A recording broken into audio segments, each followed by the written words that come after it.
Hi, my name is Meredith, and I'm a student studying psychology from Canada. My question is very simple. How can you say that men and women, that there's no sexism when the very setup of this conference is sexist? For example, the men are seated in front of the women. Can you repeat the question a bit slowly, sister?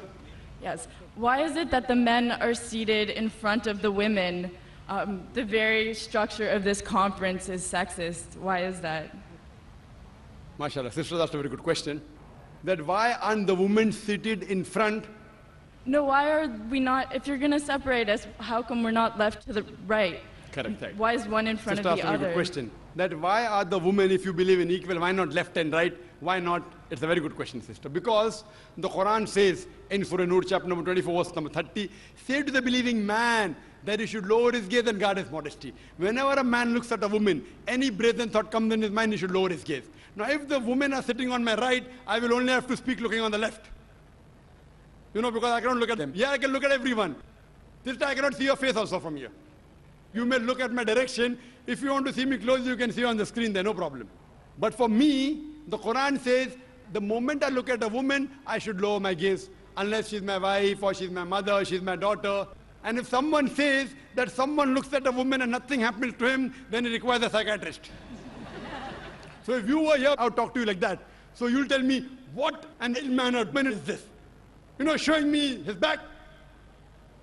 Now my gaze is there. Knowing the microphone, I cannot see you. I can just see, okay, just a little bit here and there. So I'm maintaining my hijab. Now when we have lady speakers speaking, only ladies, front row, no problem.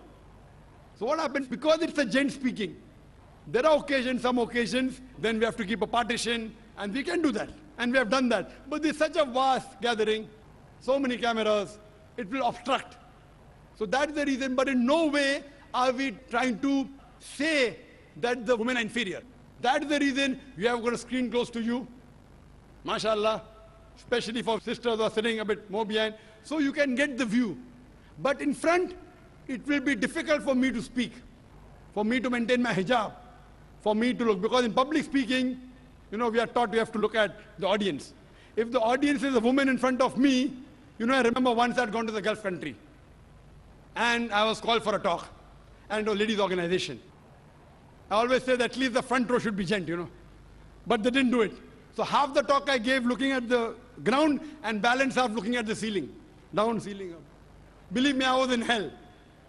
Not because I was in company of ladies. I was in hell because half my lecture I gave looking at the ground and half my lecture looking at the ceiling.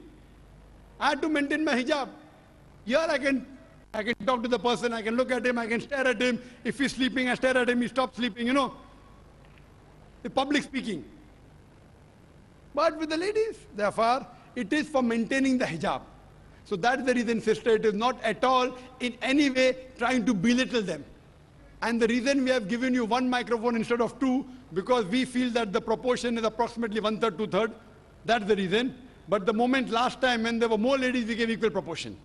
Hope that answers the question, sister. Thank you. Early to your Peace TV conferences for last so many years.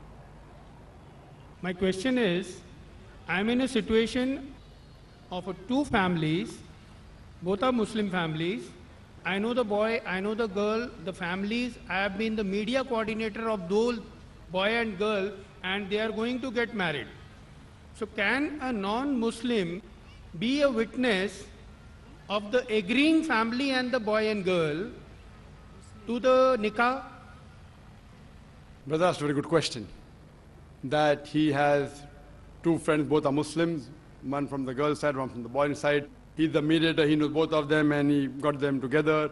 Can he be a witness to the marriage of? As they are telling me to be the witness. At that time to be the witness. Can you be? You can be, under one condition only. Condition is applied. If you bear witness that there's no God but Allah and Prophet Muhammad is a messenger, you can even be a witness to the nikah. Thank you. Hope that answers the question. Thank you.